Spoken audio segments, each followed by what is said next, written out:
I'm thinking it's coming out as a PDF that you will be able to access. So we'll upload it onto our website, and then you'll be able to download it as a fantastic piece of art you can frame in your lounge. Like the series, actually. Okay, so if we crack on really, and then because we're hoping to finish by 3 o'clock. So this afternoon we're looking at the next vulnerable population of the homeless. So the ladies from St Mungo's, from the London, as my little girl said, all the way from the London, who we worked with in the past and had built a really strong relationship with, and been sort of bowled over by the progress and the work that they've made. So they're going to talk you through their work and their approach at St Mungo's to the homeless population. I'll leave it over to you. Thank you. Great. Thank you. So we're all three going to divide this talk. So I'm Caroline. I'm a GP. And I've worked in homeless health for about 10 years. I've worked in sort of primary care and a specialist primary care surgery in London, in East London. And also currently I work part-time in a pathway homelessness team within one of the hospitals in South London. And what those teams are, there's multidisciplinary teams. There are about 9 in the country. We have a GP part-time, a 9-to-5 service with a nurse, social worker and a housing worker. And we receive referrals from people who come into hospital who are homeless or who are vulnerably housed. And what we try and do within that is establish rapport, try and make sure that their health needs are holistically addressed. And above all, we try and ensure that they don't get discharged to an unsafe destination or onto the street. We try and ensure a safe discharge. So we work with local authorities, services in the community, and across hospital and outpatients, and obviously we also get people registered with GPs if they're not already. So in addition to that clinical role, I've also been really privileged to work with Briony and Niamh on a piece of research which we received funding from the Oak Foundation on looking at the challenges in supporting people who are homeless or vulnerably housed as their health deteriorates and as they are needing palliative care.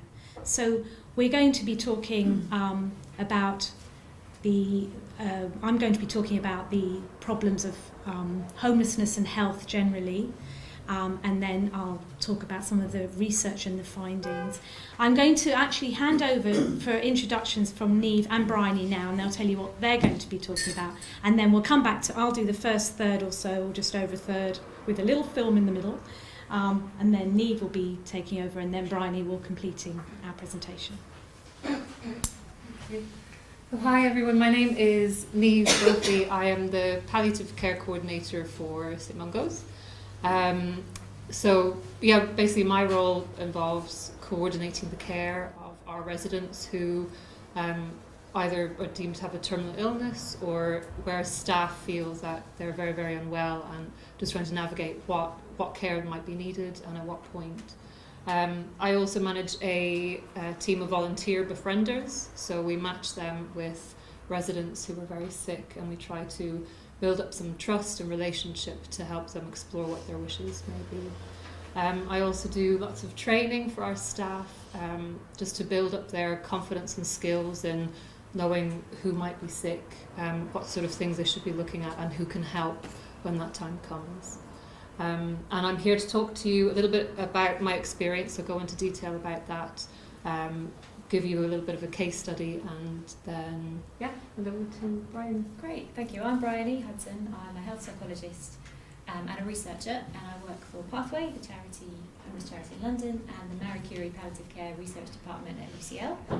Today I want to talk to you about some of the training that we've developed based on the findings of the research and working with Niamh. And to highlight some really excellent areas of good practice that are already happening across the UK and internationally, from which we can learn an awful lot. Okay. Very great, thank you. And of course, thank you so much to St Anne's for organising this amazing series, which I'm going to catch the morning one online later. And do feel free to tweet. That's us. I don't know how tweety you all are. Great. So, first of all, really just to say, when we're talking about homeless, people experiencing homelessness, we're not just talking about people at that really raw, rough end of homelessness, people who are on the street. We're also talking about people who are living insecurely or vulnerably, so hostel dwellers, people in temporary accommodation, bed and breakfasts, people sofa surfing, people squatting. And I don't think it'll come as a surprise to anyone here, but homelessness is increasing really very significantly. There's been more than doubling of homelessness in the last 7 years. So big changes.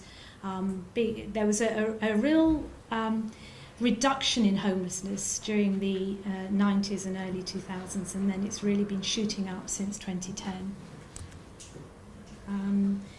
Along with an increase in numbers of people rough sleeping, and these estimates are actually, homeless charities reckon that these numbers, these are government figures, that these are probably about half the real number. So we're talking thousands of people. That's rough sleeping, at least 5,000 people across the UK rough sleeping. And if you're looking at any one time, throughout a year, the number of people is much higher than that. And along with that, there's been a reduction in numbers of beds in hostels. And in addition, huge numbers of people in temporary accommodation and bed and breakfast, including many, many families with children. We're not going to really be talking about families, people who are homeless with families. We're going to be really focusing much more on the people who are single, generally are single homeless, because they tend to be the people who we're seeing with really very significant health needs and problems. Quite interestingly, there's about 250,000 young people estimated to be sofa surfing in London alone, so that's a hidden homeless population.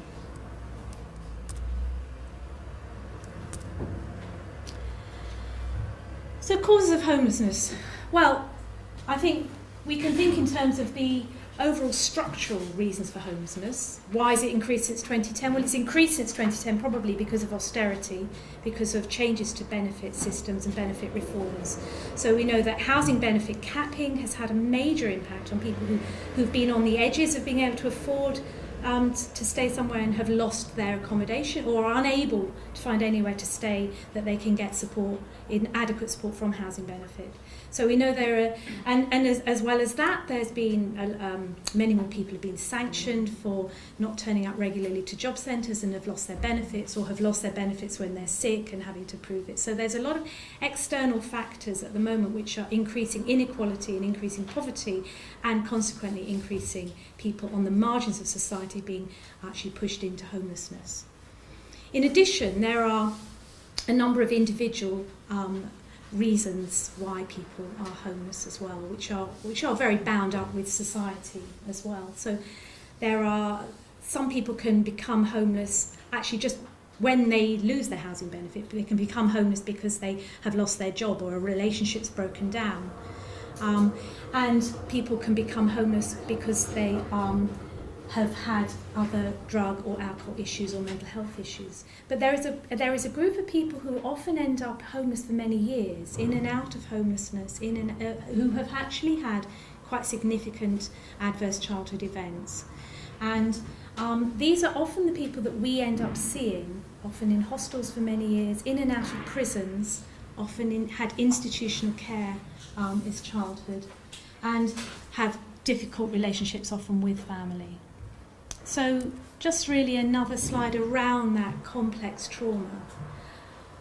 So we know that a child's exposure to traumatic events has a major impact on how they then relate with others as an adult.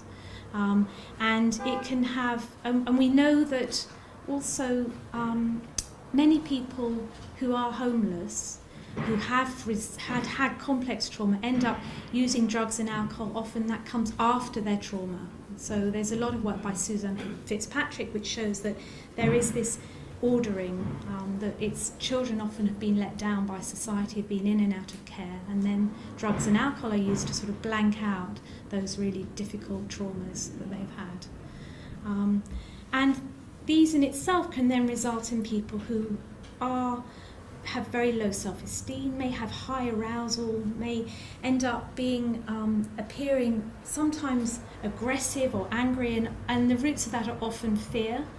They're people who often we find it difficult to develop trusting relationships, or find it difficult to trust authority, and with a lot of self-harming and chaotic lifestyle. So that's a sort of background, and this is a generalisation. It sounds very generalised, but it's a high proportion of this very complex end that we see quite a lot of. It's certainly not true for everybody who is homeless, but I think when a lot of the people, there's a high instance of people who have had multiple adverse events throughout their childhood that continue throughout their adulthood. So this all results in homeless people actually often having really quite complex health needs with what's termed trimorbidity. So often they have a combination of quite profound physical health problems in association sometimes with mental health difficulties and substance misuse difficulties. And actually 7% reach criteria for personality disorder. That's actually a typo. It's meant to say 70%. I'm sorry about that.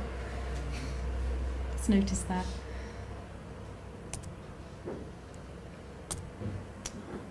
So we have a population with very high need and actually have a number of barriers as well with accessing healthcare.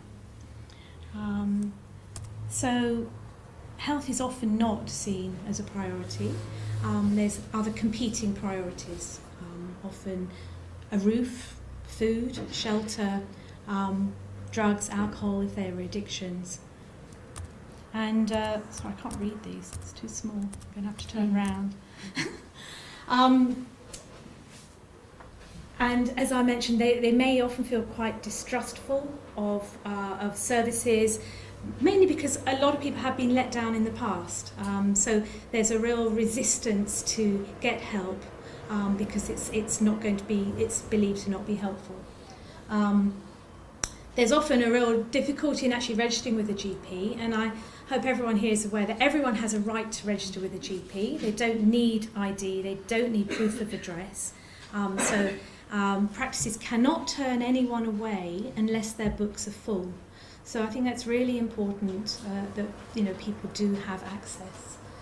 But often appointment systems, the lack of joining up of care, you're discharged if you miss one appointment, just don't work for people who are living quite a different lifestyle or often quite a chaotic lifestyle. There's also, we've come across a lot of people, and certainly within our research, but also in working in the hospital, people who delay coming to hospital or delay seeking help because they are so worried about withdrawing. They have a genuine fear that if I go to A&E, how am I going to have my opiate withdrawal dealt with? How am I going to have my alcohol withdrawal dealt with? And so we have people with really very, very profoundly sick, not accessing healthcare until they're found collapsed on the street. And I think this quote is lovely. I want services to be able to address all my problems, not to have to see one person here and another there with different organisations that do not know what the other is doing. And I think that's probably true for everybody in this room, for all of us. But imagine you've got these really multiple complex needs, and you may have mental health issues, you may have addictions, you have physical health problems, you have housing benefit issues, you have your other benefits issues, you have nowhere to stay. It's an absolute nightmare out there trying to navigate. And we find it with our experience within a team, it's a nightmare to navigate, even with us trying to navigate services, trying to get forms, trying to get all the ID and all the necessary documents needed to present yourself as homeless to the local authority. So the impact on these barriers is that people often only seek treatment when their problems become very advanced. There's a higher A&E attendance for people who are experiencing homelessness than other groups of the population. And people also end up, if they stay in hospital, they often need to stay longer than the rest of the population, but there's also a very high rate of self-discharge. And again, this is something where homelessness teams are really helpful, I think. So if you haven't got one, try and advocate for them, or at least getting somebody who understands substance misuse and addictions in the hospitals. And I think because it really is a big reason for self-discharge. And therefore often unsafe discharges. The other thing is that it's very difficult often for healthcare providers to really understand what is safe and what is unsafe. And if they hear that somebody's going back to a hostel, potentially a high support need hostel, they may think that's fine, they'll have everything they need. But I think, as Niamh will expand on this, that may not actually be adequate. If they're going onto the street, how well do you have to be actually be fit enough to go onto the street? So I think what is a safe discharge is really very challenging, and I think a lot of healthcare providers don't really understand what people are returning to. I think we're meant to have a film there. What am I meant to do? I can't see anything. Oh, God. Oh, where is it again? Briony, come and help me. I can't see it. There's nothing on there. Okay, I'm going to sit down. This short video has been made to help healthcare professionals hear directly from people experiencing homelessness and those supporting them about what it's like to live in a hostel when your health is poor.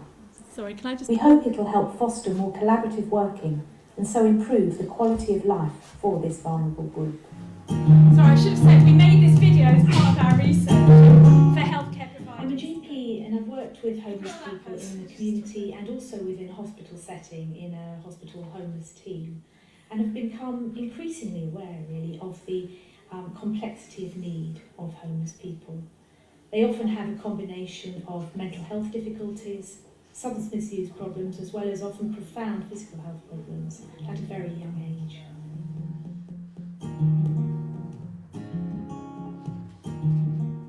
My partner who's passed away now was tenancy holder of her flat. Yeah, she passed away in meningitis. Come home one night and it's all boarded up. Yeah, I lost it all. The photos, everything. I lost my mum and my missus within a month, and I sort of lost the plot for a bit. I just ended up on the streets, and I ended up lost. I took on a few overdoses on my medication, and I was cutting my wrists quite a lot. Rarely have I come across or heard a story that doesn't involve a loss or a trauma, quite often from their childhood or a breakdown of a marriage or a death. Very rarely do people choose to be homeless. And when you look at what homelessness is, it's not just the loss of the physical structure of a home, it's the loss of the support network.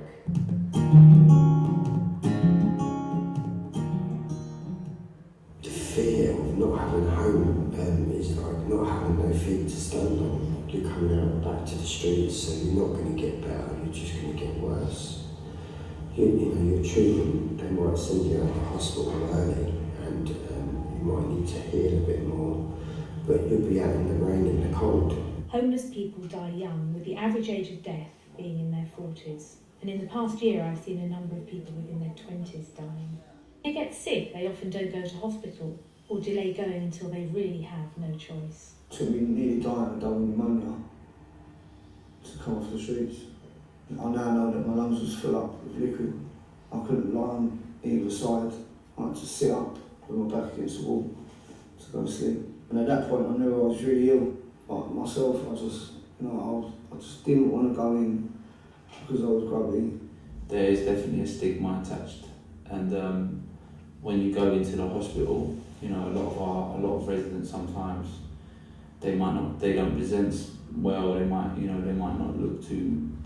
unhealthy. They might look a certain way when I've been to appointments with clients is the doctors to talk to me. And I'm thinking, you don't have to, that's the person you need to talk to, not me. I've been suffering with numb legs, numb hands, can't walk properly, without the crutches I lose my balance, I can only take little tiny steps.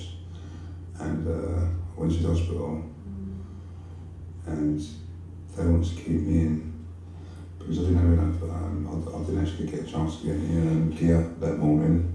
I basically discharged myself because I was trying to stay there without any gear. Gear is heroin. If I didn't have it, I would have gone into withdrawals and I'd have been sick, I'd have been hot, sweaty, vomiting. That particular time, it took us quite a long time to get into an appointment. It was quite important, and we worked very closely with the GP. We'd worked very closely with him, and then we got a bit of trouble with the security, and you know, they was literally trying to chuck him out of the hospital. I don't know, I didn't like the way that he was being treated that day. So acute medical wards are extremely busy places, but I have seen huge delays in people receiving their methadone, and this can result in a lot of distress and suffering and increasing agitation. The result of this is people often self-discharging, or worse still, their behaviour becomes so challenging that they get evicted from hospital. This often means that they actually don't receive the life-saving treatment that they really need. Timely delivery of methadone has to be seen as a priority. It's so important to look past that addiction, to look past that challenging behaviour and look at the person for who they are. It's not you as such a short illness, you know, it's to be all and end. You have to have it.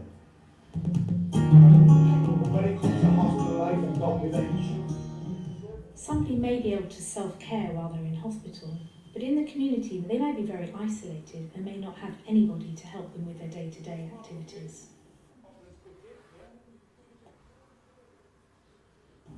I can't cook now anyway, yeah, but what I generally do is I pay someone to go and buy me some chicken and chips. I'll say to someone, do you want a beer? Can you go and give me some chicken and chips from the shop and that?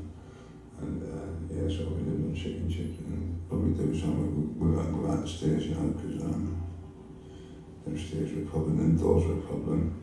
Because I can't read and write, I'm dyslexic as well, and letters really scare me a lot, so I get my key like I do on my letters. Quite often we'll see them back, they will be discharged sometimes at 2 in the morning, 3 in the morning with no warning. Self-discharging can be a big problem, and for that reason there's no discharge summary or information from the hospital about what's happened, about the reasons why they were admitted in the first place. one of the main worries is getting the treatment for a particular resident and getting them to the hospital, where some of the residents we have who might be suffering from severe depression, they may have given up on life, so they won't attend their doctor's appointments. Their addictions can be so much that they suffer from liver disease that can result in their death. And that can be very, very difficult for hostel staff. People are often discharged from hospital without their discharge destination really being considered or understood. Now, for people who are homeless or vulnerably housed, squatting, sofa surfing or in a hostel, they may need to be much more well than somebody who's going back home to a family. Hostel and day centre staff can be a really useful resource for medical teams as they really understand individuals and the complexities of their need. So it's very useful to use them when care planning for a discharge for a patient. I think usually if it works well, they will invite us to the ward round and a discharge meeting, and we can set up some sort of care plan on when they come back. It's our joint responsibility to share the burden of what's happening and try to better or improve the quality of life for that person for the time that they have left.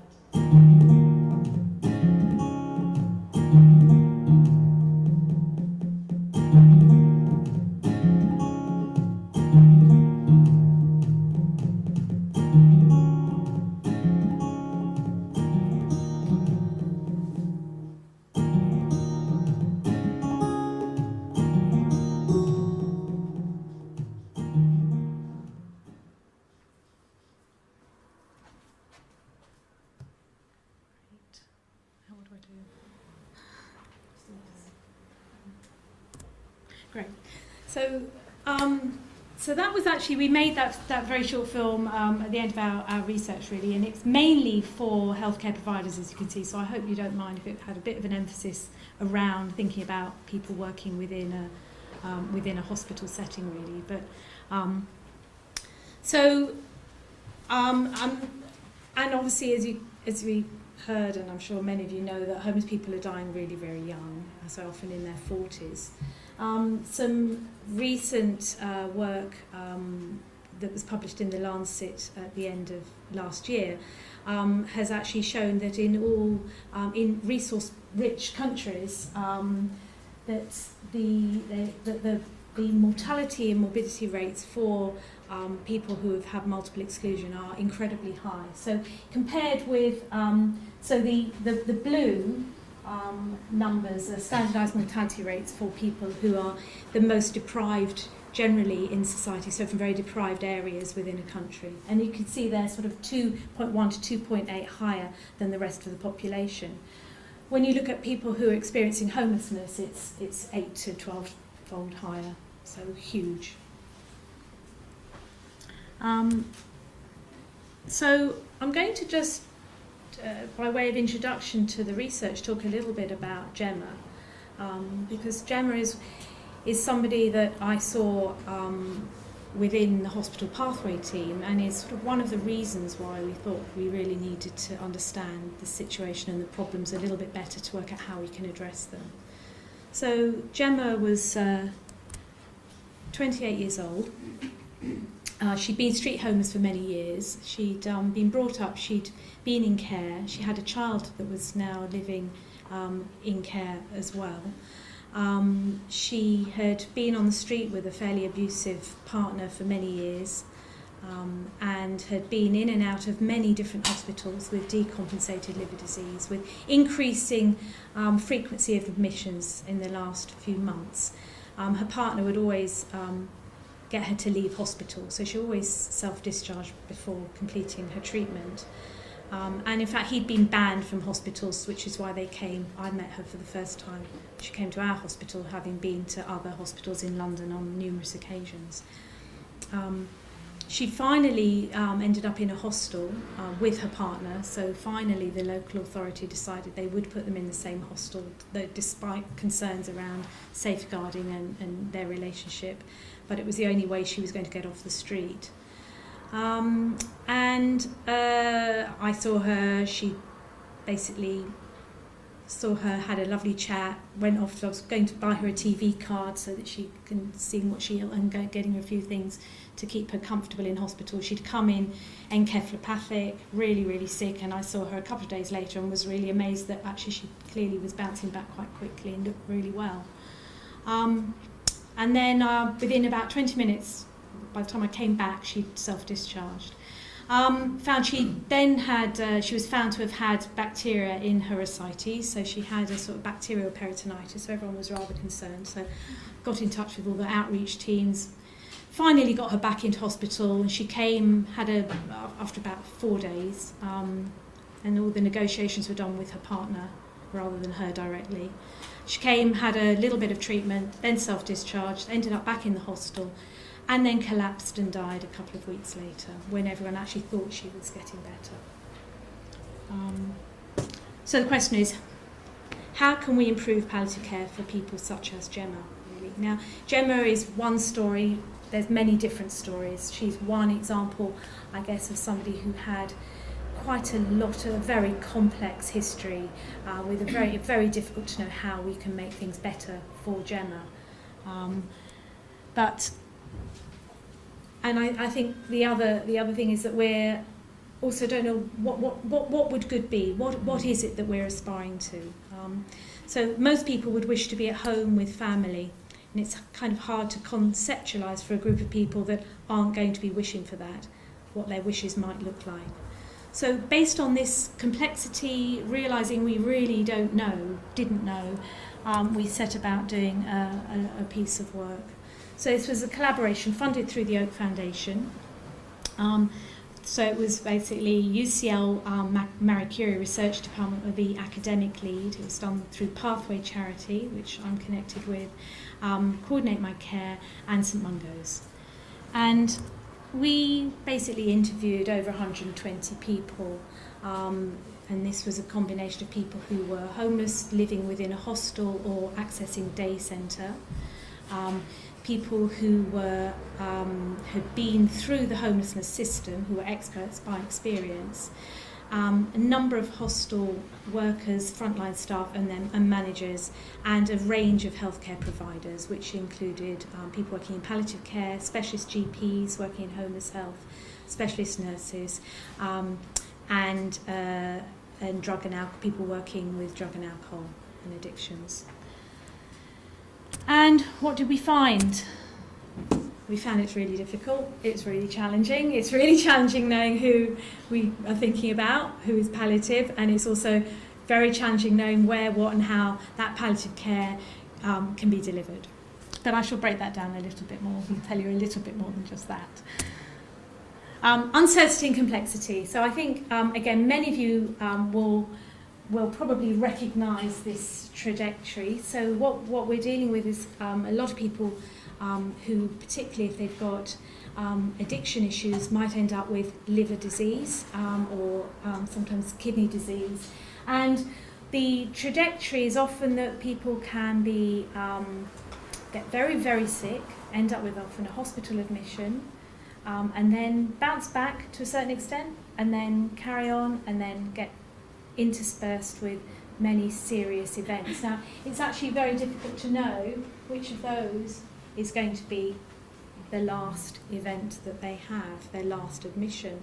And people can often be deteriorating for many years. So people often have the story, well, I was told that I'd be dead within 6 months, and that was 3 years ago. So I think we're dealing with people where there's a lot of uncertainty about what this actually means, what this trajectory means, and where is palliative along all of that? Where should palliative care be involved? When should people be getting more care and support? Where should people be having some advanced care planning? This is made much more complicated yet when you're dealing with people with who access healthcare maybe differently, who have erratic access of healthcare and are maybe continuing with substances as well. And also we're dealing with people at a very young age, so additional complexities. So though many deaths are sudden, they're often not unexpected, such as Gemma. So palliative care specialists within the hospital said some of these patients, I'd fast-track them every time they come in, but the reality is they go and pick up again, and obviously you can only do that so many times. And he also, that same person actually also was talking about how he'd been sort of berated by the hospice because he'd sent someone in and then they were still there, I think, about a year later.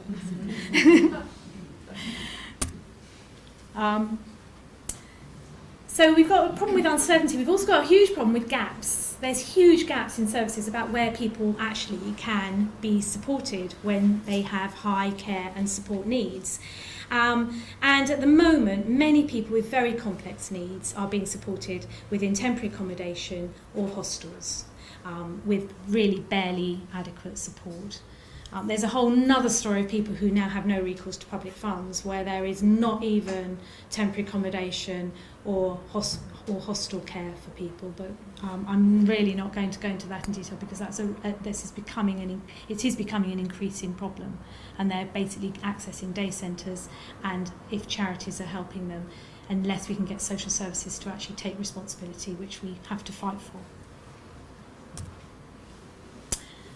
So. Again, we're going to illustrate with quotes from now on, really, because I think quotes say it a lot more eloquently than I can. So he's young and he's got HIV. He lives in a hostel and he hates it. It's got 28 beds and 2 staff. He's incontinent and lives in complete squalor. But there is no more suitable place. There is no alternative. So the big question is, where should he go? In the past, we've tried to put people into a hospice. One person in his 40s, we did get in there, and he was asked to leave because of his behaviour when he was drunk. And in the end, he died in the hostel. He had cancer. At least 3 times a shift we check she's okay. It's hard when we only have 2 staff and it's a big hostel with 60 residents. You really can only do so much. This isn't an appropriate environment, but it's the best we have, and that was a hostel staff. So huge impact on that member of staff, really. The pressure, the stress that team were clearly under. So there are huge challenges for hostels. There's challenges in the whole ethos. A hostel, generally, they've been set up, they're meant to be temporary accommodation, they're meant to be moved through accommodation. They're meant to be places where people have a period of time for recovery from their addictions, maybe get into training, get into work, and then move on to less supported accommodation. So they're not really places that were geared or set up or had the ethos that they're there to support people who are very, very sick and potentially dying.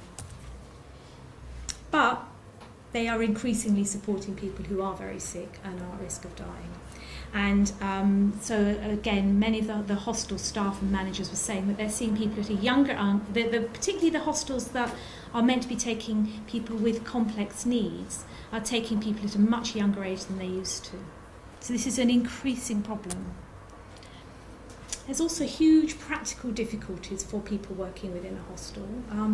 If somebody's very sick and they're on a methadone script, it's still, generally speaking, they have to pick up that script themselves on a daily basis. And if somebody's got mobility issues or very sick, that's very, very difficult. So again, there needs to be real thinking about how we can get around some of these barriers.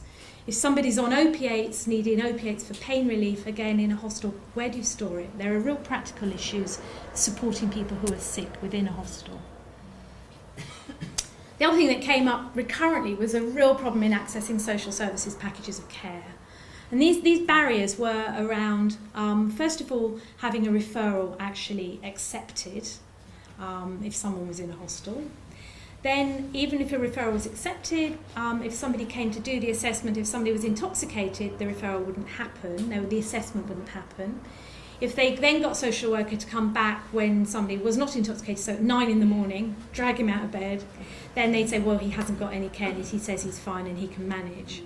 And there was in fact, Tom, who we saw, the complex need worker, described this, how he had somebody who was really totally unable to cope was living in his room, and his room was incredibly squalid. He was unable to self-care. There was a real self-neglect, and social services refused to go and see his room. They said that wasn't part of the assessment. So it was somebody who was just denied a package of care. But even if a package of care does get set up, so we've gone through all these barriers, then they often don't succeed because it's a different carer every day, they're coming for a short period of time, and they're not, let's face it, it can be really hard and challenging dealing with people who find it hard to trust and have challenging or difficult behaviour. So it's obviously a chaotic environment and is felt to obviously maybe not be an appropriate place for somebody to pass their last days, weeks or months. It's also very difficult within the system that we have to support people's individual needs. So some people would be wanting or needing a sort of wanting to stay, wanting to continue to drink or use drugs. Other people might actually not want to, maybe feeling that they really want an opportunity to stay dry. It's very difficult to get those choices at the moment within our system, within our homeless system. And there's a massive impact on staff dealing with people who are very sick. And again, Niamh and Briony will expand on this in a bit. So, gaps. So why are there these gaps? It's like everyone wants the best for everyone. Well, the gaps are there because we've got a fundamental difficulty. We're dealing with people who are often very young. And care homes, sheltered accommodation, even if there were no issues to do with challenging behaviour, mental health issues or addictions, there's often a lot of barriers purely on age basis. And we're seeing people often in their 30s and 40s with very, very profound cognitive impairment or dementia. And we're also seeing many people who have very profound, complex health problems at a very young age, at an age where you would really only, you're having people with multiple needs that we would expect very much in our frail and elderly population. So we've got people who are frail and elderly at a very young age. In addition, there's obviously complexities around how you manage people with difficulties and challenging behaviours within a setting where you've got other very vulnerable people. So these are obviously, and this in itself makes it quite difficult to work out how you can accommodate choice, really accommodate choice. And also there are people who really want the hostel. They want to stay in the hostel as their health deteriorates because they're seeing it as their home. And we love this quote that, again, people just need to be themselves. That's quite comforting at the end of life. I think that everything is normal, like S. Bargain hunt on the telly, K in one hand, cigarette in the other, and he was happy.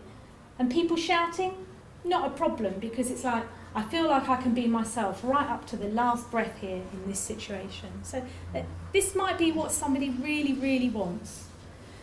And a healthcare professional, one of the specialist nurses, saying, I've had it when people have died in hospital, people who I know hated being in hospital. That was not their wish. And we're finding that a lot of people are actually being sent to hospital when they're very, very sick. If the care isn't coming to them, they have to go to hospital, and that's where they are. So planned deaths within a hostel actually are still really very rare. But again, Niamh will talk more about that. There's also difficulties about, we're often seeing people who are refusing to go to hospital or are, where outreach staff, one of the biggest stresses they have were people who are not wanting to actually get into accommodation and wanting to stay on the street, which was a particular challenge if they're getting very sick. And so there are real issues around people, obviously, as everyone knows, are entitled to make unwise decisions, or we would consider unwise decisions. And it's very difficult then to establish, do they have capacity to make these decisions? If they have an enduring mental health difficulty, how are you going to get a capacity assessment while they're on the street? So there are some real complexities around this.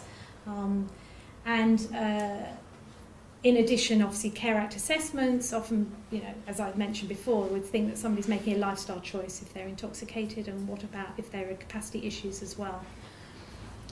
So, you've got real issues and concerns about mental capacity, mental health issues of someone who's choosing to stay on the street when they're extremely unwell. And it really was a profound anxiety for people trying to support people. They don't want somebody dying on the street. Nobody does. He was very content, I think, because we allowed him to have his wish. He wanted to be left alone, didn't want any medication from the GP, but did want to carry on drinking, and that's what we did. We respected his wish. He had capacity. And again, I think that's the other thing that we would really feel is that that we need to support people from where they are with what they're wanting as well. Not necessarily, might not be what we think they should want, but we have to take people from where they are and work with them from where they are. So, barriers to advanced care planning. So we've talked about the uncertainty of prognosis, which is a real barrier, capacity and unwise decisions, one of the other complexities, lack of options to offer. But in addition, there was a real difficulty with how do we start planning, how do we start having conversations. There's a real lack of confidence amongst staff. There's denial from everybody, I think, because we're dealing with people who are young. And there's a real concern about the fragility of people. How do we talk to somebody about death and dying when they're using drugs and alcohol to blank out past traumas already? And a lot of people are frightened to think about it, and most people won't talk about it. They won't entertain talking about it. They see it as so far away, Why bother now? Let's wait until it's a bit nearer the time.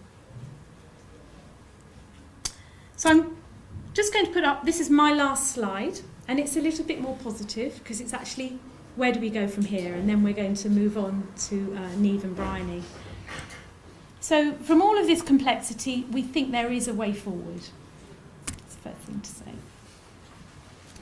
Firstly, I think there really has to be a shift in focus. So we're saying all the time, when is somebody needing support? When is somebody palliative? We have to just rethink that whole thing. we have to rethink actually the people who know the person best might start saying, I'm actually really concerned about his health. He's withdrawn, he's gone into his room, he's not coming out. Is that person needing a palliative care referral? Well, yeah, probably. As soon as somebody is causing anxiety with deteriorating health, we need to be thinking as a team how we work with that person. So shift the focus, not is this person end of life care, is this person that needs this referral. Actually think, when is this person's health actually causing real concerns and being challenging in terms of they've got an underlying health condition. In addition, we need to think about how we can support people with choices. So we need to be collectively, as a country, exploring other models of care. And again, we are trying to work with people within government actually on trying to look at this. And Brian is going to be sharing some great examples from other countries as well on this. So we need to think about other models where there is higher support for people with very complex needs, which could maybe be somewhere that they could, which would understand their needs and be person-centred and person-focused, and enable them to potentially carry on drinking if that's what they felt they really wanted to do or not. But may need to be somewhere that you can step into and step out of, because people do improve when they get in the care and wraparound support. But in the meantime, we also need and can do more. At the moment, before we have alternative models, we can do more support for hostel staff. And again, this is very much where Briony and Niamh are going to be talking more about how we can do more, what InReach can do, and getting more multi-agency working together and thinking about how we can support people in terms of training. So I shall end there and hand over seamlessly to Niamh. Thank you. Okay. So I will be speaking to you about my experience working with St Mungo's. So we have, across St Mungo's, about 2,500 beds for people in our hostels. We also have outreach teams that try to support people who are rough sleeping, to engage with services and place them in accommodation. And we have other services as well to support people in their recovery, so up and out of homelessness. And I just wanted to start with a quote that I feel really resonates with me, and I'm reminded of almost every day in my work, and that is that a home provides roots, identity, a sense of belonging and a place of emotional well-being, and homelessness is about the loss of all of those things. And I think that really draws on the research that we found. It's this idea of multiple loss that is very often at the core of a lot of people's stories and how they came to homelessness. And there's research to back this up, and again that I see every day. Research from the Seeds of Exclusion, and who found out, and I see it in our hostels, that people often have limited contact with their family, very, very disparate numbers of friends, if none at all. So over a third of people, I don't almost think that the number is higher, that don't consider themselves to have any close friends. And almost half of people spend most of their time alone. So there's those themes of loneliness, isolation, loss of childhood, loss of a home, loss of many, many things. And I feel it's really important we need to be aware and understand all of these causes and reasons of homelessness in order to be able to know how best to then care for somebody who is quite unique in their needs. Another challenge that we come up against is just in the nature and the cause of death or cause of illnesses themselves. So people aren't really dying. When you think of homelessness, it's actually rare that people would die on the streets. People are dying of treatable medical conditions. So HIV, liver disease, kidney disease as well. They're just going untreated, and they're often the cause and consequence of drug or alcohol abuse. And that therein lies the nature and difficulty in planning somebody's care. So this is some data that we've collected over the last 10 years at St Mungo's in what people have died from. So you'll see that about a third of our deaths are due to undetermined intent or violent related or suicides. So the point of entry into palliative care will actually be upon death itself. So there's a lot of bereavement support that is needed, a huge need for bereavement support for staff, but also for the people living in hostels as well, because very often deaths, as we heard, deaths are traumatic, undignified, and very unplanned for as well. You'll see on the right-hand side, about 49% of our deaths are due to organ failure. And within that, two-thirds of those deaths are due to liver disease. And as Caroline mentioned, liver disease is a very, very difficult illness to plan for, to understand at what point somebody may be entering the final stage of their life, and when is palliative care actually appropriate. And all of this is happening within the landscape of homelessness.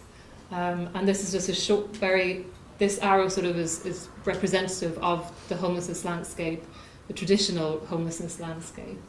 And people can be placed in short-term accommodation. So if our outreach teams meet somebody sleeping rough, they will try to engage them and place them in a short-term accommodation. So these will just be mattresses on the floor, assessment hubs, while they try to find them something slightly more permanent.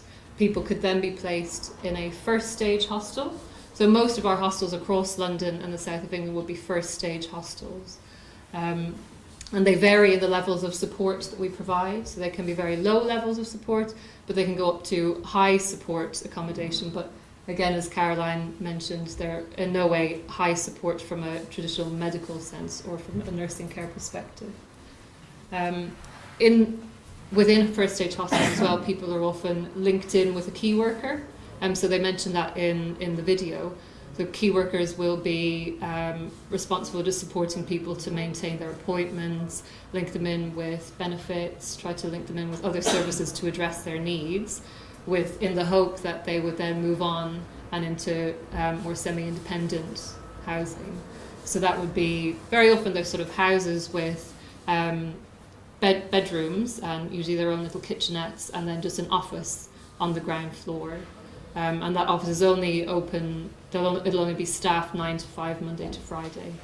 So there's no support or cover over the weekends. And then all going well, as often is, people then move into independent living. So that's in the private rented sector or through the council. And we have teams of people who, tenancy sustainment teams, who again are enabling people to maintain their tenancy, pay their bills, support them to stay in there for as long as possible. We also have some specialist schemes. So we have 2 care homes for people across London. That's only 2. And that's, again, thinking about the age, it's for people over the age of 55.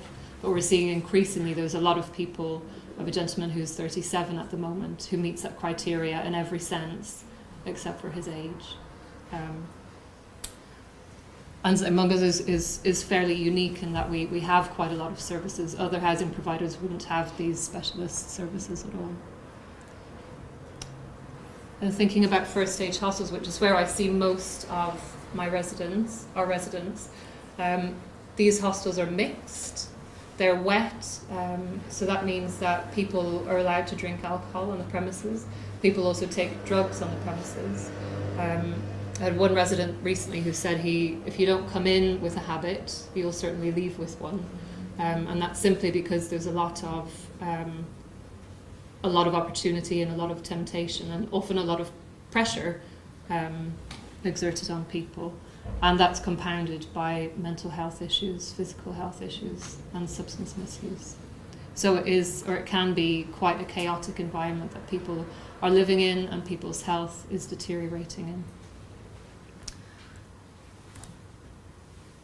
I also wanted to just have a note about this because it's come up quite often in what hostels do and don't provide. Quite often we've put referrals in, or referrals have been made to specialist care, and it does say high support accommodation or high support service in terms of where somebody is living. And we've had some nurses certainly call up and just make a presumption that, oh, it's high support, so you'll have nursing care, or there'll be a nurse on site, or you'll have additional support to cater for their needs. When actually what a high support hostel means is just that we have concierge access out of hours. So high support would mean that you could enter at any point in the day or night, whereas low support, you wouldn't have that at all. So we don't provide long-term accommodation. No medical or nursing care is provided. No domestic or personal care either. And administration of medication, very often in thinking about enabling somebody to have a death in a hostel if that is their choice, we often come up with the stumbling block is very practical things like just a safe storage of medication. This is not a traditional domestic setting. For things like even fentanyl patches, staff are not allowed to even take off or help somebody to put on a fentanyl patch. So again, that's a struggle in thinking about how can somebody be safely cared for in that environment. And we do not provide 24-hour support either. So as I said, it will just be a concierge to open the door. That is high support from our perspective. So how can we overcome these challenges? For us, I think it does always come down to trust, trying to build relationships with people. That is almost all of the work. If you have trust, you can explore safely with them, or they can explore safely with you. I appreciate that that's really difficult when people have limited time and very huge caseloads. But that's where I feel it's in knowing what other relationships you have, or what the relationships are with those residents. It could be the staff, it could be the nurse that comes in, utilising those resources and those relationships to support that person is really important. So in my role, I aim to increase hostel staff's knowledge and confidence, primarily in dealing with deteriorating health. So in these hostels we have, there is only one of me across all of St Mungo's, and we often can't get to all of the people who are ill at any one time. So what I try to do is upskill people through training. So looking at what the signs and symptoms may be, what they should be looking out for, who can help, things like that. When we're faced with somebody who looks very, very unwell, very often there's not a diagnosis because they're not going into hospital, they don't have any sort of diagnosis, but they just look very ill, or they're collapsing, or something's happening that is creating huge anxiety with staff and with residents. So what we do then is come together and try to sit down and just bring people around the table that have knowledge, that have skills, and try to figure out a way that works for that person and for the people involved in their care. And we do this, I endeavour to do this through a multidisciplinary approach. Again, when we think about the knowledge and skills in this room is one thing, but hostel staff, I think they're huge font of knowledge in terms of that client, what they like, what they don't like, who they are, what their history is. And that's a huge source of knowledge and information that we need for you guys to be able to deliver care. So we need both. We need to utilise the skills of everybody involved in that person's care, including drug and alcohol services, social care. And we utilise case reviews a lot, and I'll speak about parallel planning in a second. I do appreciate as well that it can be quite time consuming. It's, for GPs, a lot of people, it's unrealistic to expect people to attend meetings for lots of different clients all over the place. So what we have set up as well in St Mungo's is just try to get people together for one meeting to discuss, say, 10 clients who are of a concern in that area. So we invite a representative from the hospice, we have the GP there, we have the hostel, and we just discuss together what the concerns are and what we should do for each person. So it's a way to save time and ensure that people aren't falling through the cracks. So thinking about parallel planning, I've got two quotes here that I think really are representative of why we need to foster a parallel planning approach, which I will explain. So the first one is, a resident said, "Well, I'm not yellow yet, I was given months to live years ago, and I'm not interested in someone telling me what to do. And then the other resident said, life just isn't worth living without alcohol. So again, when we're thinking about trust, we're thinking about the very powerful denial that people may be in. They might have very little insight into their illness. They may not want to have insight into their illness. I think it's really important not to take away, not to remove all hope for them.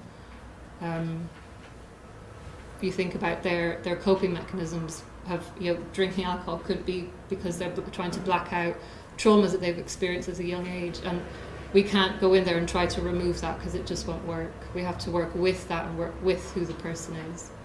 And this parallel planning approach is really just hoping for the best with somebody, so exploring what their wishes might be, what they hope for today, for the rest of the week, for the next month, and how can we support them to achieve those wishes.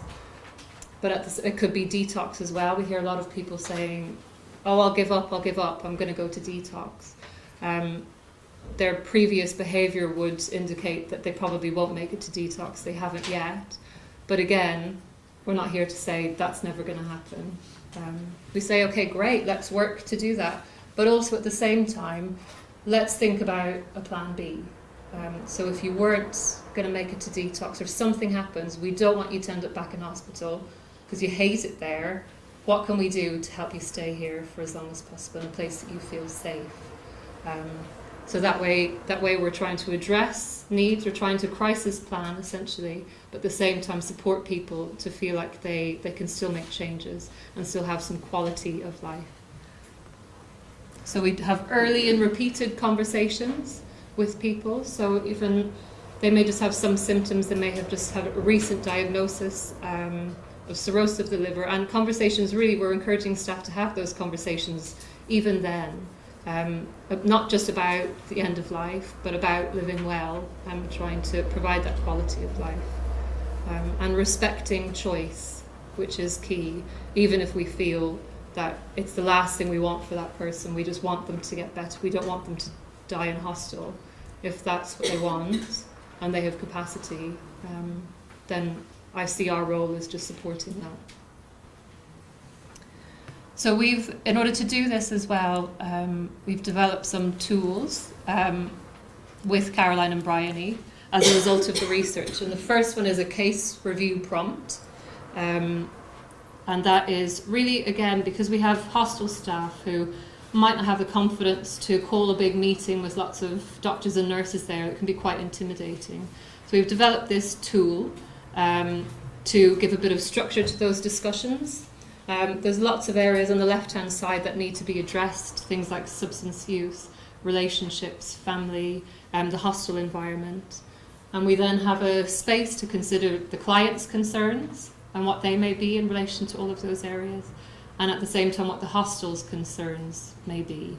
Very often they're very different, but that in itself is really important to consider. Another tool that we have is a checklist. Again, some people don't even know what palliative care is. They came in to work in the homelessness sector. At no point were they told they're going to be dealing with an end-of-life situation, and yet that happens a lot. So we've developed an end-of-life checklist, again, for staff to just be thinking about who they need to be calling in, what sort of things they're entitled to, who they need to go to access support. And it's designed to be a dynamic document that you add to over time again. So it's supposed to be quite fluid as things change, as things improve, that document can help guide people through that process. We've also made a liver disease map. So liver disease is our leading cause of death. And this liver disease map goes through the different stages of the illness from a sort of symptom perspective, but then also to be considered what hostel staff should be considering at each stage of those illnesses. So in the early stages, we can be considering, encouraging people to minimise their drinking, to consider detox, to consider things to focus on recovery. But perhaps when we go down to the later stages in life, when somebody's at end stage, the focus can shift possibly more to quality of life for that person. So exploring what it is that matters to them, possibly family reconnection, things like that. Sorry, is that available? Yes, yeah. So we can send out all these tools to you guys afterwards. We also have a mapping tool. It's sort of a nodal mapping tool that also has a list of questions to consider. So it addresses different areas for people, things that are important to our clients, like the treatment that they're receiving. That's a whole section. Their hopes for the future, what their concerns are about their end-of-life experience, what relationships are important to them. So one of the questions in relationships is, who do you trust? So who do you want to be around if things go bad or if things deteriorate? And in the same vein, who do you not trust? Which I think is just, if not an even more important question to ask. We asked that for one gentleman. He sort of said, oh yeah, I don't really mind who would be there if I went to hospital. But then he had a big old long list about who he didn't want to be there. And that was really empowering for him because he felt in control. So we can circulate all of those tools to you guys afterwards. Now I just want to illustrate this through Darren, who is a fairly typical client in that I've had quite a few Darrens over the last couple of years. And he's quite similar actually to Gemma in a way, in terms of the illness, in terms of cause of death. But I guess the difference really is Darren's linked into a hostel and was receiving support. So the background of Darren is, again, quite typical. I hear similar stories. So coming from an abusive family home and placed in care at a very young age. He was then abused in care in many different ways. At 18, he had very little life skills and he became homeless almost straight away. And he began drinking. He developed a sort of, I think as you do, you develop these sort of street families in a way, in that people do come together. It's hard to win trust, but when you have it, people really are quite protective of each other, and you develop these very close friendships and friendship groups. You have them in the hostel environment as well. But these friendship groups are very often centred around drinking or taking drugs.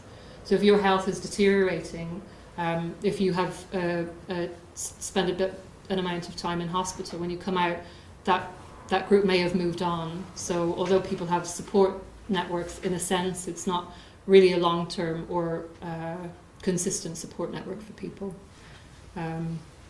So Darren was in and out of hospital for 20 years and sleeping rough for 20 years.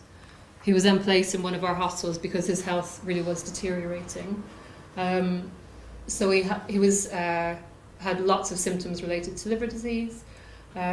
He'd be on the ward and he'd get very angry, he'd get very upset. That was just out of fear of what was happening to him. He didn't know what was going on. He had ADHD as well, which sort of compounded his anxiety about his health. And he'd had quite a few horrible experiences in hospital, so he hated being there. He'd come out and he would just keep drinking. We'd talk about detox, we'd talk about rehab, absolutely no interest. He'd be coming back to the hostel, slightly worse each time than he was before, but wanting to stay there. And the hostel staff, could see what was happening. They'd never had a death there before. He was told he has 6 months to live, 3 to 6 months to live, and they were understandably very anxious and didn't really know where to turn. So the challenges faced by Darren and the team. I was introduced at this point after one of his admissions, and we sort of looked at what the challenges are. So he's got liver disease. Is he actually dying? Is he going to be dead in 3 months, or could he be like many other residents who got that warning sign, but they're still around a year later? And with that uncertainty, how do we approach that with Darren? We don't want to terrify him, so he just drinks more. He was quite flighty as it was. He didn't particularly want to engage with anybody certainly around his drinking, but with any hostel staff at all, he had very little trust in us. And that made the staff obviously understandably very anxious. We talked about family reconnection. So he did have a sister who he spoke of quite fondly, who he had lost touch with many, many, many years ago. So that was also an issue that we were thinking about. How can we broach this, knowing that obviously there was a history of abuse there. It would be a very fragile and sensitive thing to do. We also had issues again in that this was a hostel. This isn't, it's Darren's home. It's where he wanted to stay, but it's in no way geared for an end-of-life experience. And yet staff were sort of saying, well, we will do it if you just tell us how, and if you give us the right support. We want to do what's best for Darren. Okay. So what we did was we came together. We managed to get a referral into the palliative care team, which was accepted. Sometimes it's not, but it was in this case, and he was also fast-tracked for continuing healthcare funding. So that meant that we had a wonderful palliative care nurse come out to our very first case review. We also had OT assessment. We had all the bells and whistles, which made a huge, huge difference. Not just for Darren, of course, but for the staff around there. We had the nurse, very often the nurse would come. We had case reviews every 2 weeks, sometimes every 2 months, really, when Darren was quite stable.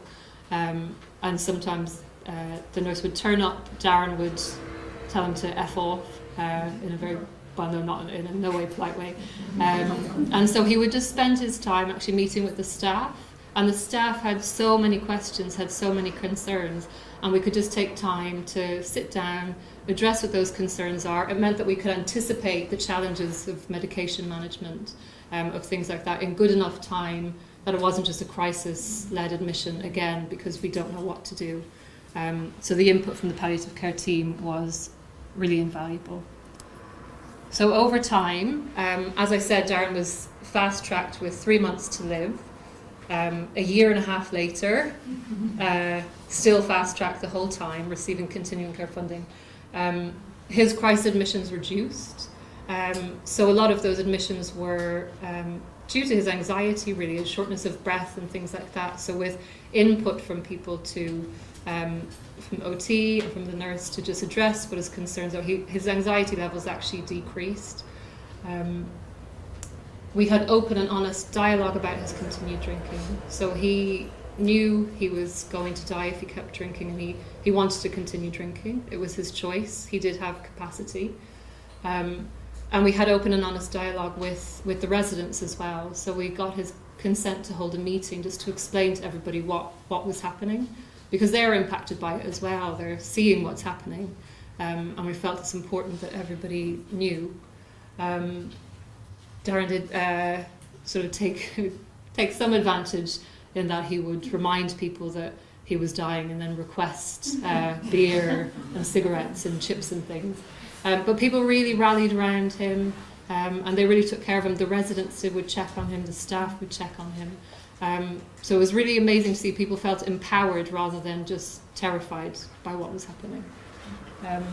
We reconnected him with his family, and we got him counselling support as well as that happened. We respected his wishes to stay in the hostel. We got him tickets to Millwall because that was another of his wishes. He'd never been to his favourite football club. And we delivered that responsive, flexible care again. So we went from sometimes meeting every week with the palliative care nurse to meeting every, I think it was we had a break of 2 months just when things felt quite stable, people felt confident, and Darren would deteriorate, so we would respond again when needed. And he was cared for up until the day before he passed away. So he had some symptoms that progressed to such an extent that he was admitted to hospital. But even with that, it was seen as such a positive outcome when he did pass away. We all met again, and we debriefed, and everybody felt like it was positive for Darren, positive for the staff, for the residents as well. Obviously very sad, but we felt like we learned a lot. We felt like we built relationships with the team, so staff actually then felt they could do it again if it came up, which again was so meaningful for them. And we've obviously had many cases of input from the palliative care community into our hostels, and these are just some of the ways that they have helped us. So the first is just simply identifying who is palliative, who could benefit from palliative care, and supporting with care plans, emergency care plans, but just general care plans with the input of palliative care, how people can be supported from that perspective. Having conversations, again, as I've said, key workers, hostel staff did not take those jobs thinking that they're going to be talking about somebody's end-of-life wishes.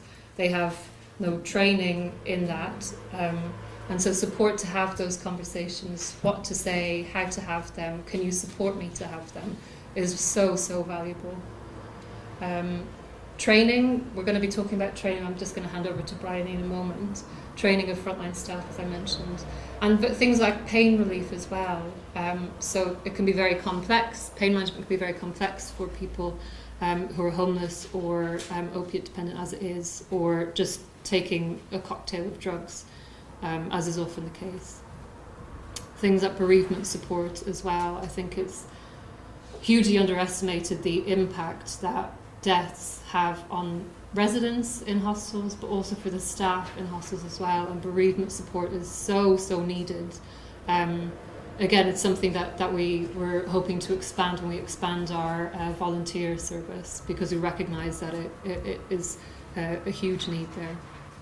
And again, as Caroline mentioned, this increase access to social services. So if we have palliative care input, you guys can support us to get care packages, to have additional funding for the things that people need in hostels.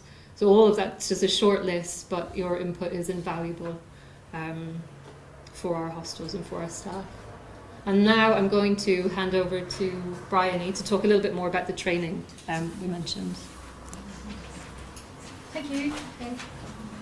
Great. Well, hello everybody. I'm going to talk to you about the kind of second stage of the research that we did, which was building on from all of the research findings.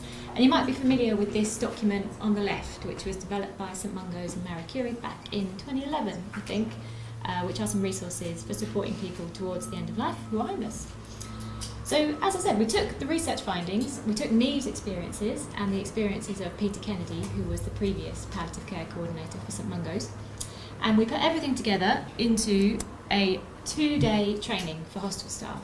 And we invited all of the staff from 2 hostels in London to attend, and it was really important for us to try and get everybody from the hostels to go, because we were trying to elicit kind of a systems change, so everybody's on the same page really and having the same learning.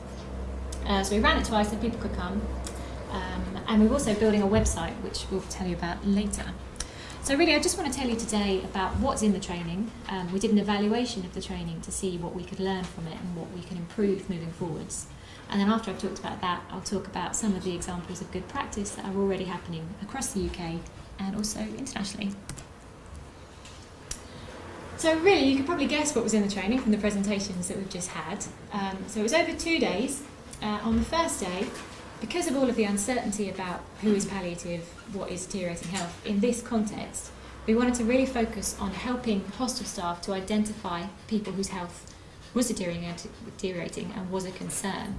So without trying to medicalise hostel staff, we wanted to help them think about what are the common symptoms of deteriorating health and what are red flags that we should look out for to kind of motivate action and referral to palliative care. The second section on day 1 was about person-centred care. So we've heard that conversations about end-of-life care preferences and wishes were rarely happening. So we wanted to give hostel staff the tools to think about how can we engage people around their health and their future wishes, and really how can we open up these conversations. So we were lucky enough to work with an arts group from a hostel in Lambeth, and they helped us to make some videos with hostel staff and hostel residents that we could use in the training. And we also developed a load of tools that Niamh showed you briefly earlier. The third section was on shared care, so promoting a multidisciplinary approach to care and trying to empower hostel staff to feel confident in engaging other services in supporting residents. And then on the second day, again, engaging clients. This was building on what we learned on the first day. And then there were sections on bereavement, so bereavement, how to support each other after a death and how to support other residents, and self-care and end-of-life care. The self-care was a really important section because we kind of recognised how difficult this job was for hostel staff, and we wanted to try and give them some tools to look after themselves and each other while they do the job that they do. So because it was an evaluation, we really got our money's worth from our participants, and we made them fill in a lot of forms and take part in a lot of focus groups. So one of the key aims was to learn really how to make this training better, as well as how to give knowledge and empower staff. So we had a whole load of pre-training questionnaires. We asked people to report back after each module and tell us what was helpful and what wasn't, really trying to get as much feedback as possible. And then probably most usefully, we held focus groups with everyone that attended immediately after the training, and then again at 3 months. So in the immediately after the training focus groups, we got rid of the people who delivered the training because we wanted some honest feedback. And we asked people to give us their goals. So what had they learned from the course that they thought they could actually use in their practice? So the idea was for them to think about, what can I do with this information? Can I actually use it in what I do? And how would I do that? And what teams can we make together to support people in our location and in our project? And the idea was that at 3 months we'd go back and see how it happened. What else do they need to make this happen? What were the challenges that they faced on the ground? Because it's all very well talking about it, what was it like to do it? So this really just as a question that we asked people a little bit before we started the training. We kind of advertised the training as a palliative care and end-of-life care training, but we'd realised from the research that people weren't really thinking in those terms when they're supporting residents with deteriorating health. So we asked everyone to tell us, or to write down, a bit about a client whose health they were concerned about, to get them in the right kind of mindset, because we're not just talking about people with cancer, we're talking about deteriorating health and palliative care. So I just wanted to share with you some of the things that they said, really, to give us an idea of what it is that people are supporting people with. You can see it's a mixed bag. We've got all sorts of stuff in here. We've got physical things like liver disease, kidney failure, double incontinence, and then there are more kind of psychological things like confining self to bed, refusing to go to the GP, not understanding what's wrong or how to engage people, and then a load of mental health issues as well. So really kind of difficult, complex things that people are supporting people with and who don't have any training in doing so. So kind of quite a big ask. And these are some of the findings from the immediately after the training focus groups. So people said that it was too long, 2 days is too much. It's too much to take in over 2 days. It's a difficult subject, and asking people to focus for 2 days was just too much. But then when we asked what can go, nothing. Everything needs to be in, but it needs to be shorter. So that was a challenge for us. They felt that there needed to be more interactive learning opportunities within the training, which was really useful for us to hear.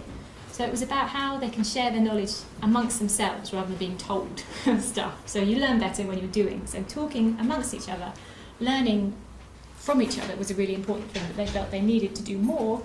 But having said that, they felt that they did come away with some new knowledge. So it wasn't a complete disaster.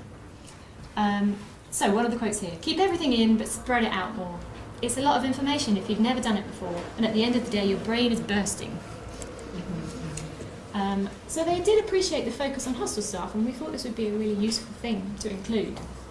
So this is a quote, 8 years of training. Today was the first time any trainers have bothered about us. It's always been focused on clients' needs, never about us. But if we're less stressed, the clients are going to get the best of us. I think that's really important for us all to kind of bear in mind. And the training was well attended, and there was a potential for system change. And people thought that was important, getting everybody on board to hear and learn together, rather than having just one person that's been on a training and has come back spouting off what they think everyone should do. So when just you do training, it can be very difficult to implement, because you're just one of many. Whereas if it's all of us, the voices of many, that's what's going to push changes through. So 3 months went by, and we went back to the hostels and we asked them, were you able to use anything? What was useful? What wasn't useful? What do you wish we'd told you? And what challenges have you had? And we found that generally in the hostels that we worked with, there were more discussions happening about palliative care and advancing ill health and concern about health. And these were discussions both among hostel staff and residents, and also between staff. So kind of end-of-life care, had been added as a standing agenda to team meetings, so it was something that was being discussed more regularly. Who are we worried about, what we're going to do? So we saw that as a really positive thing. And there was some evidence that staff were beginning to incorporate parallel planning and were working towards adopting a more multi-agency response to these issues. We also asked kind of some less concrete things that had happened as a result of the training. We asked them if they'd felt more confident in supporting people with a deteriorating health. And they said the training opened up how to bring death into conversations. So we have some idea about what clients want. I will approach people earlier now and I feel more confident. So we're really pleased to hear that. The second thing that we looked at was their knowledge around palliative care and how to access it. Before this, I didn't even know about palliative care. The extra funding, the fast track funding, I didn't know about that, so it was definitely useful. And openness. So from the research, we had quite a lot of conflicting views about whether or not someone should be supported to stay in a hostel if their health is deteriorating. Is it an appropriate place of care? We've seen that currently there are not many alternatives, so we're having to kind of make the best of what we have. So we wanted to look at whether the training had affected people's openness to supporting people in this environment. Before the training, I didn't think people should die in a hostel. Training has changed my view and I've got a better idea of the support available. That was really important, that we wanted to connect people with other services and say, you're not doing this on your own, but how can we help you to get in touch with others to support you and people you're looking after? And then work-related stress. Again, it's rare anybody bothers to find out about how we're doing, considering the incredible stress we're under, and it was nice that you bothered to find out. So I think that's a really key lesson that we've learned and that we will continue to work with. But all of the goals that were identified weren't met yet. So 3 months perhaps is not long enough for these big changes in the way people work to be implemented, but we were encouraged that steps had been taken towards them. So regular MDT meetings were identified as participants as a goal and something that they wanted to achieve. But at 3 months, it hadn't quite been put into place as yet. Conversations about this happening had started, but actually having these meetings hadn't quite got there. Again, the links for palliative care were still needing to be developed further, and there wasn't quite an end-of-life care policy within a hostel. And this was a really interesting thing that came out of the focus groups, that people wanted guidance about what do we do and a policy to help them manage things, which was an interesting finding but hadn't yet been realised. So why do we think this was? What were the barriers to implementing and sustaining change in this situation? The first really speaks a lot to the research and everything that Caroline and Niamh have just been speaking about. It's about the anxiety regarding the role of the hostel in supporting people with advanced or deteriorating health. So one of the managers told us that a staff member had come up to them and said, are we going to become a hospice? Is that the direction that we're going in? So there still wasn't that clarity about exactly where or how a hostel fits into this care. And I think that's a fair point. I think people do have that concern, and it's something that we need to be aware of and we need to work with.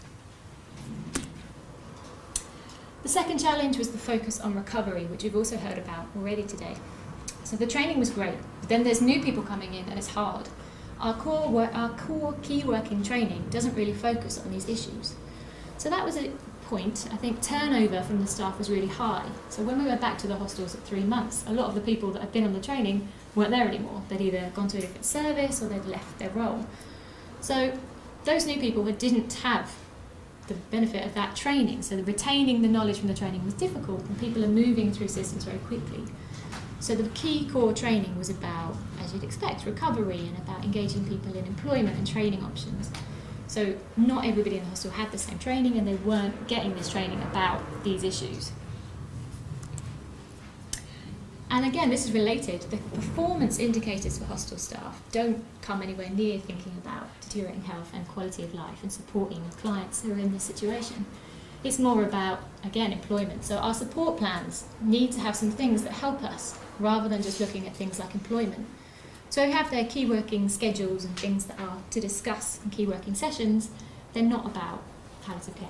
They don't really have any prompts to talk about it. So the system and the way that they're measured doesn't really help to support them down that path.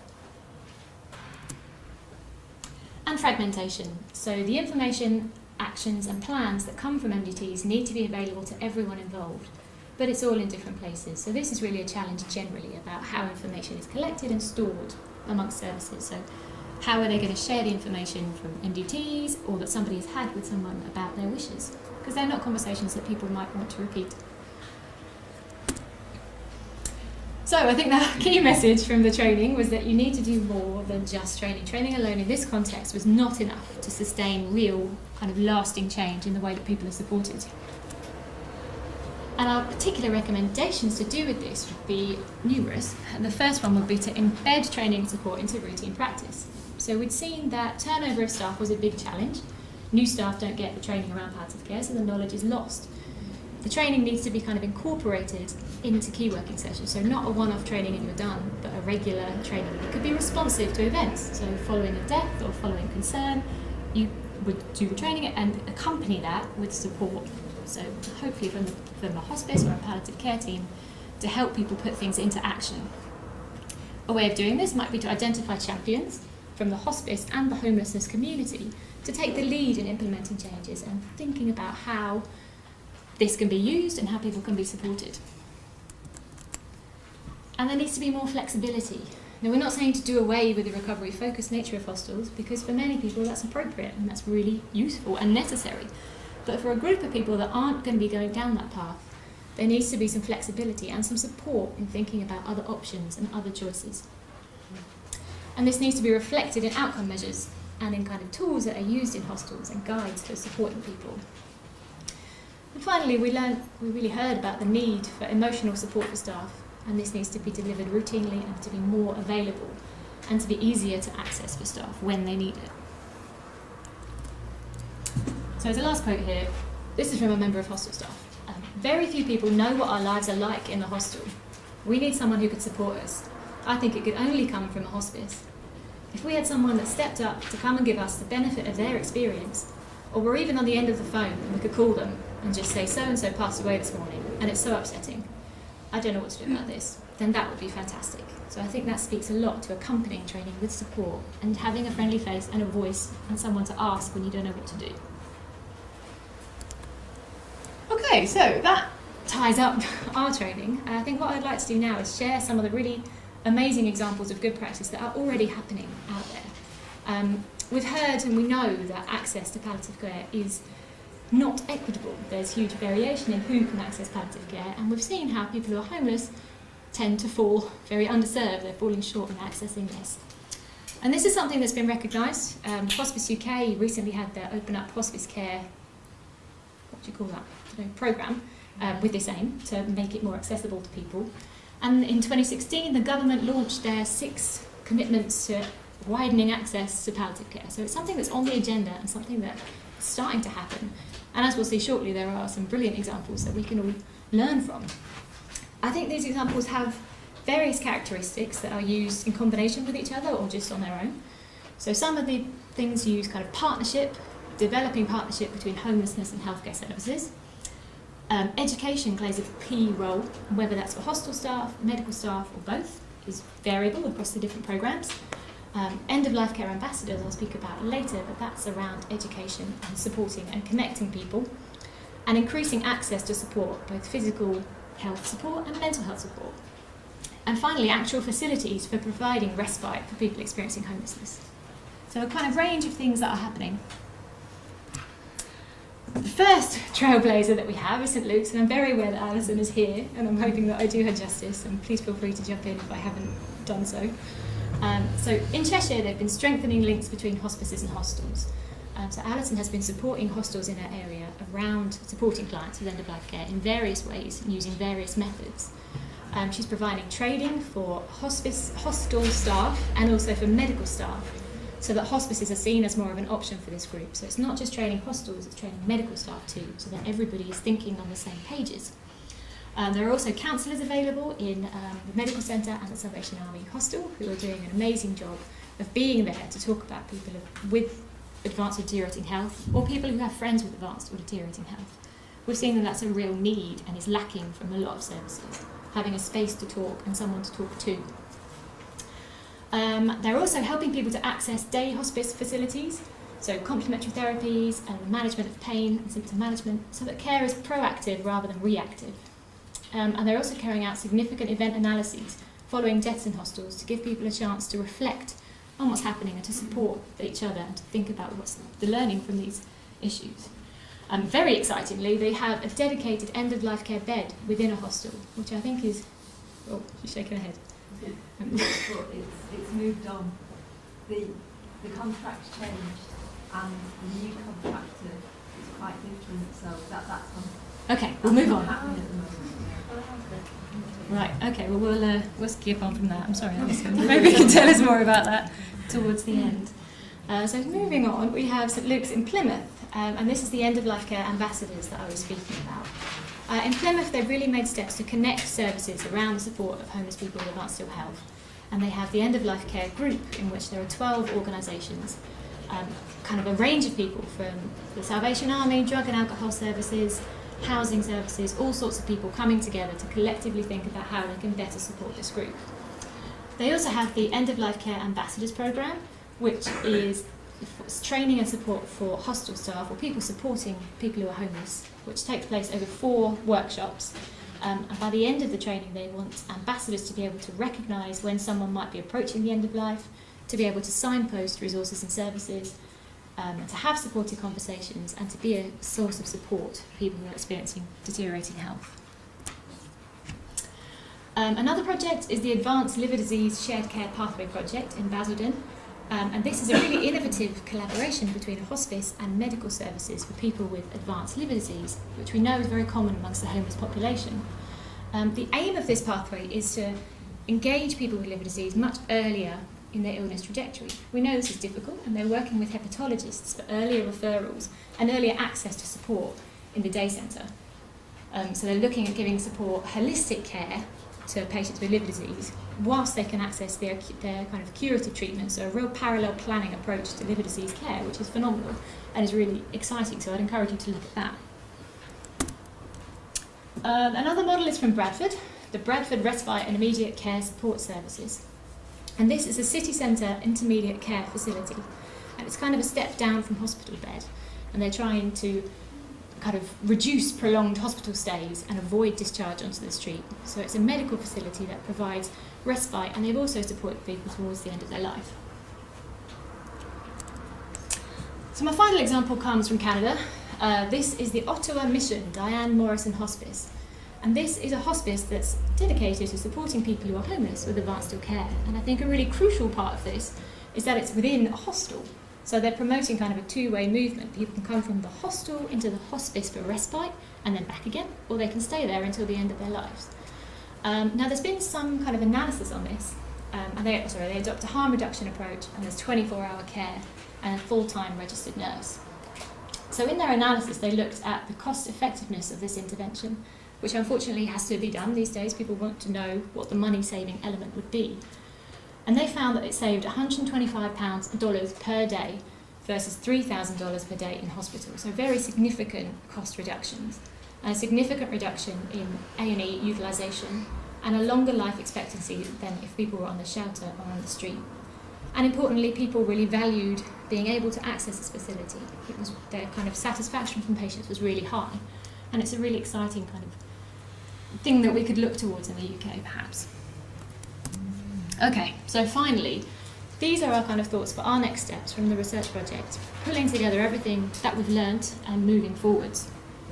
So what we really want to do is to kind of establish hubs and networks between hospices and homeless services that are kind of localised in a particular area and are very much guided by that locality. So we're not creating a kind of one-size-fits-all model, but we're encouraging people to get together to talk about what are our strengths, what are our weaknesses, what can we do, what can't we do, and what help do we need to achieve this. So a very kind of collaborative approach to planning care rather than enforcing what we think is the best way forward. So the first stage of this would be to get everybody together. That would be homeless services, health services, everyone we can get from a particular area really, to talk about those issues. What do we need and what can we do?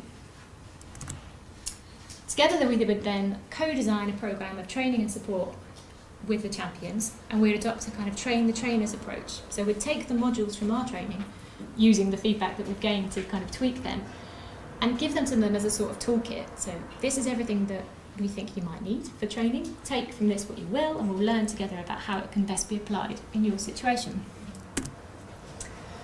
The training would then be delivered by the champions who from the palliative care community, and this would be done in a modular fashion, and we would encourage them to be responsive to kind of needs and situations that are occurring. And we'd another side of the kind of role of the champion would be to help to develop and establish multidisciplinary working. So not doing it themselves, but encouraging hostel staff to do this and showing them how and giving them tools. And then once the kind of programme of research had finished and we withdraw, we would anticipate that this would kind of remain, so that training could be delivered as and when, in response to things. The hospice staff would be there to attend the case reviews and the MDTs, and the relationship would kind of sustain itself and could carry on without our input, basically. So that really, I think, is all that we have to say. Thank you very much for listening. There's an awful lot of stuff there. Here's a list of some useful resources that you might like. We'll send all of these round. That's a link to the NHS cards for people to show doctors to say that they don't need an address to register. There's a link to some publications from the research, and if you go to the Pathway website, you can see a full list. And thank you very much for listening. So the website that I mentioned should be running by the end of the month, hopefully, and that will have all of the tools that Niamh talked about, and a lot of the information that we've discussed in our findings from the research. Thank you very much. Thank you.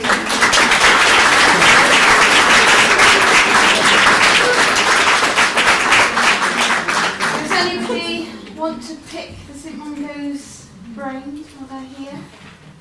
Or any comments? Alison? I was just wondering what's going on the CHC package look like. What it actually involves. Continuing healthcare package. Yeah. So very often it's been just to get a medical bed in, increased package of care for people, and not yet 24-hour care, but that has been a possibility through healthcare funding. So did he have like 4 visits a day, or was it different? Yeah, up to 4 visits a day. Okay. Yeah. But another way, what we're trying to do at the moment is try to enable people to access personal health budgets as well. So if somebody's given a continuing healthcare assessment, traditionally or historically, homeless people living in a hostel haven't been entitled to it because they don't have a home, and it's for people to stay at home for longer. So we've been advocating with commissioners to say, this is someone's home, this is their reality, and we have funding to fit their needs. So we're quite hopeful that commissioners are listening to the boroughs so far, but we're hoping that could be something that changes to make it the care more realistic and flexible for them.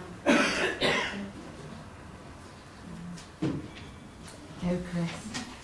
I was just wondering, because the hospital staff is quite a challenge for them, I was just wondering who are they employed by, and is what's in the actual job descriptions and so on. Who are they employed? Yeah.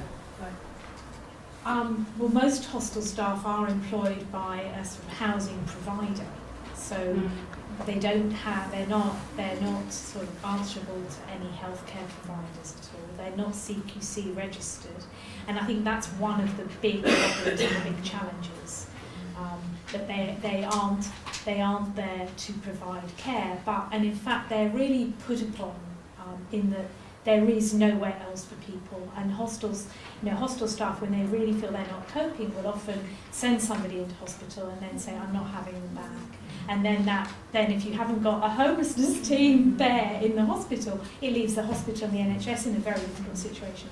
The whole system is really not joined up. It's incredibly fragmented, and we're trying, and I think it's about making political waves as well as trying to do what we can locally as well. I don't know if you've got anything to add. Yeah, I think St Mungo's, we're a charity as well, so again it's a key workers would be a mixture of people sometimes who've been through the homelessness sector themselves, or other people who it's just their very first job, so they've just come in to receive basic training on key working, benefits, welfare, that sort of stuff. So in no way healthcare related. So it can be quite a heavy and huge burden for people who never took this job thinking that's what they're going to be doing. Yeah. Is that? I think London has a more joined up thinking anyway to Manchester. The fact that St Mungo's is so large that we don't have that in Manchester as well. On the back of us working with St Mungo's in the past, we've actually got bidding at the minute with the big lottery for a Niamh for a palliative care coordinator. We were very aware that there were these services were already in existence, but actually what's needed is the coordination of these services. So fingers crossed, in it to win it, all that jazz. But yeah. Can I just ask, at the Christie in the last couple of years, they've actually changed their terminology from palliative care to best supportive care. Is that something that you probably feel is well reflected in your parallel planning model and where you're going with that in terms of matching it, I suppose? Yeah. Do you?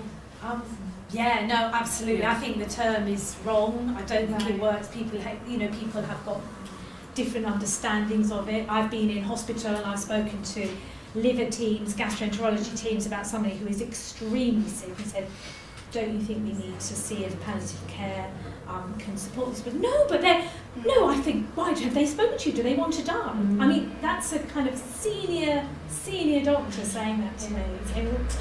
So there is a real, I think people within the palliative care community have a real struggle with trying to actually get mainstream services to understand what that really means. I think there is a confusion between palliative care and end of life care. Yes, exactly. And I think the idea that palliation is symptom treatment rather than cure is something that's a hard message to get home.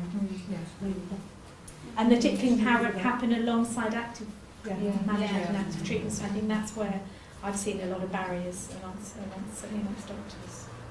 Yeah, I think that's why the Basil model was really good, because they're kind of addressing that head on for liver disease patients. I think it's brilliant.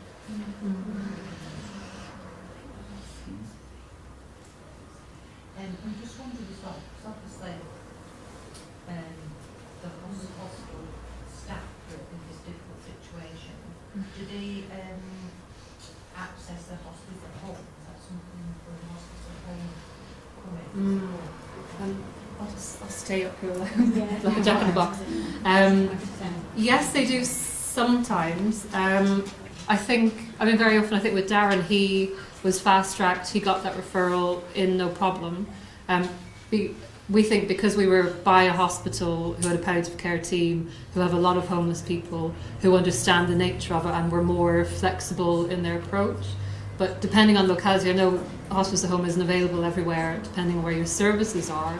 And where your hostels are, sometimes those referrals aren't accepted. And very often I found, recently we had a client who we referred, and then a year and a half later, he was still there.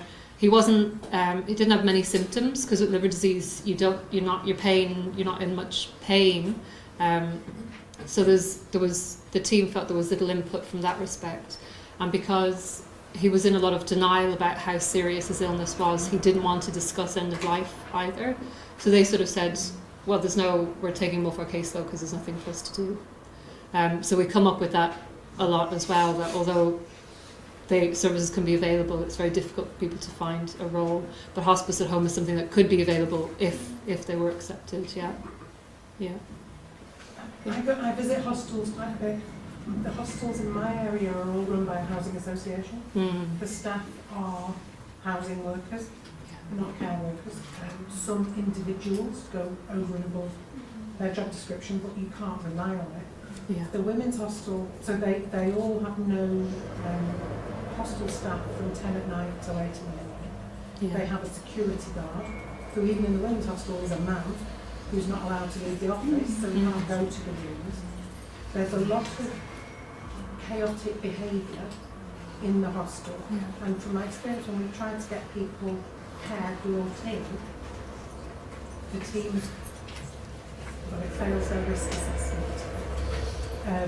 So people have a different threshold for what they perceive as a risky environment to go into, and some teams will refuse to go in if their mindset isn't geared up or they're unlearned by that environment.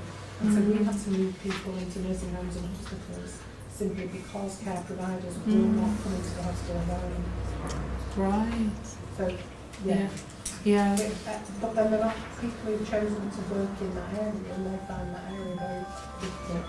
Yeah. So, yeah, there are people definitely admitted to hospital because of the service problem rather than the service users problem. Yeah, yeah, absolutely. We get that here as well, and just very recently we had district nurses come back and say there was a lot of resistance because they didn't feel like it was a safe environment.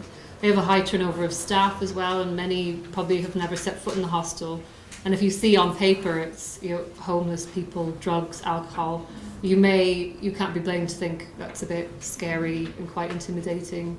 I don't want to go in there at 2 a.m. So we come up against those challenges as well. And what's worked for us, I think, and the benefit of having somebody dedicated to managing someone's care like myself is making contact with that team, having a bit more of an open discussion about what a hostel is, what it isn't, actually bringing them for a little tour around to meet some of the residents, to show them the rooms, what they look like, so it's not this sort of scary unknown. It's actually it's an environment that actually I've never felt under threat at all. I've been in hundreds of hostels. I actually do find that you come in, people will know who you are already. Like rumours spread fast. They'll know who you are, and if anything, I often get an escort down to people's rooms by a bunch, like 1 or 2 people who just want to, do well because they know what's happening. So I would say there can be a lot of stigma or stereotypes when you don't really know what you're up against, but it helps to just have open communication and to just address those concerns head on. Yeah, but a coordinator would help. Definitely. To pull those services together. Yeah. I think like most of the people who are involved in it, I've never felt threatened in a hospital. Yeah. So when they say, the district nurses won't come in, what have they based the risk assessment on? Who have they spoken to? Yeah. Yeah. And they're strapped services. Yeah. And they say, we can't because it's going to need 2 staff, and we can't afford that. We don't have the staff. I suppose it doesn't help that they're so pressured. No, absolutely. Yeah. We have even with hospices as well. Sometimes we can have had some reluctance for people to be taken as an inpatient for a while if they're actively taking drugs or still drinking, or their behaviour is really quite challenging and could be perceived as intimidating for other people on the ward. And it is that balancing act of what's okay for everybody else, what's best for that person.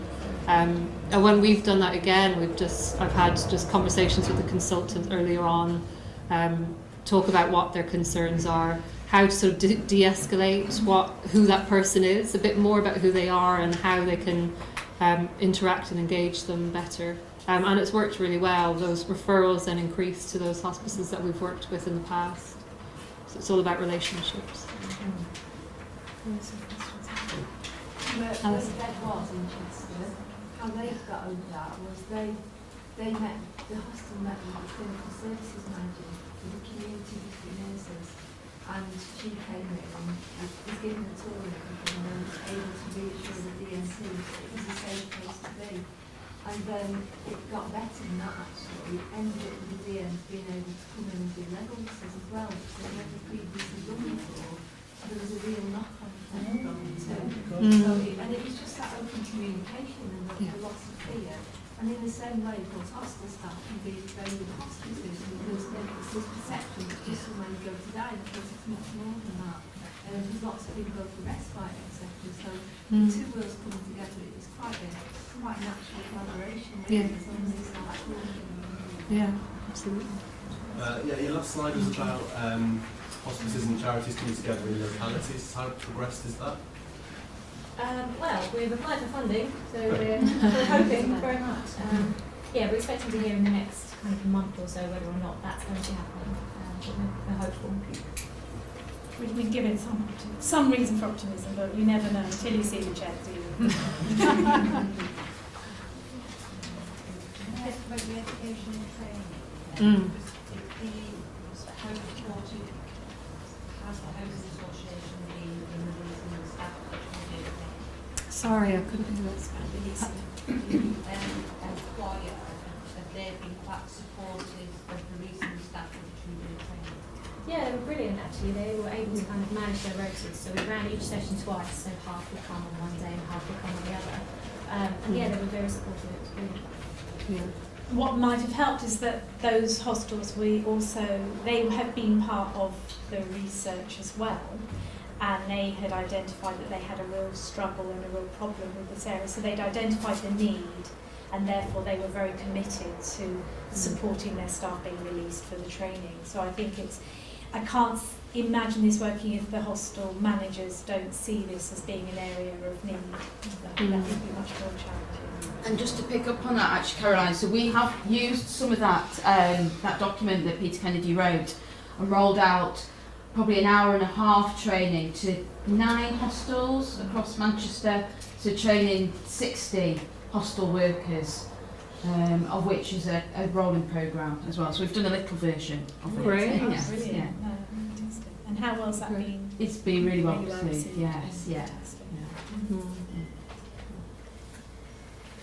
Okay, thank you very much for coming. If I can ask you to fill in your evaluation forms, leave them on your chairs, we'll collect them.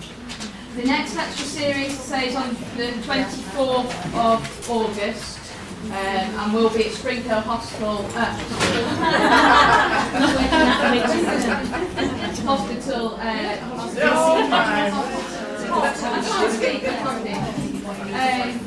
Springhill Hospice.